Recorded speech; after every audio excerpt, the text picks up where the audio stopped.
اللہ کے نبی نے کے پاس ایک آدمی آیا، اس نے آگے کہا کہ یا رسول اللہ میرے مالی حالات نہیں ٹھیک.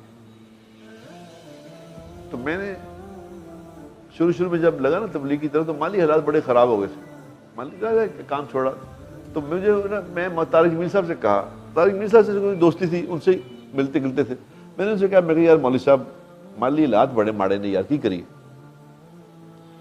گھر کا خرچہ بڑا مشکل ہو گیا، چلتا نہیں. تو انہوں نے کہا یار باوضو رہا کر، باوضو رہا کر. میں کہ جی کی مطلب؟ انہوں نے کہا ایک حضور کے پاس ایک آدمی آیا تھا، اس نے کہا یا رسول اللہ مالی حالات نہیں ٹھیک. آپ نے کہا باوضو رہا کر. میں کہا جی موقع گل بات ختم ہو. یہ بات اس بات کو میرے خیال 20-25 سال ہو گئے. میں 20-25 سال سے باوضو ہی ہوں.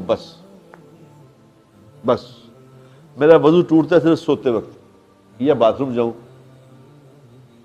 ہر حال میں جہاں میں جہاز میں ہوں، میں جا رہا ہوں نا، اگر جہاز میں باتھ روم میں گئے تو میں نے وضو کر لینا ہے.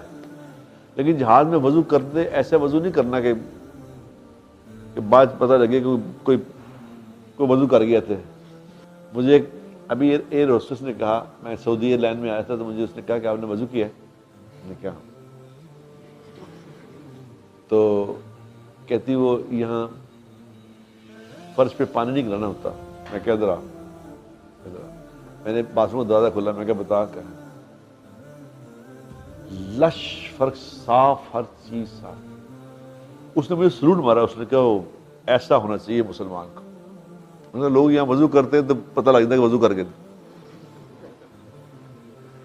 میں کہ ایسا باتھ روم بتا تیرا پہلے جب جہاز شروع ہوا تھا ایسا صاف تو اس وقت نہیں تھا جب جیسا میں نے کر دیا اس. انہوں نے کہا واہ مزہ آ گیا، کسی مسلمان کو دیکھ کے مزہ آ گیا کہ ایسا ہی ایسا کرنا ہے وضو. نبی کے ماننے والا گندا نہیں ہو سکتا، یاد رکھنا، گندا نہیں.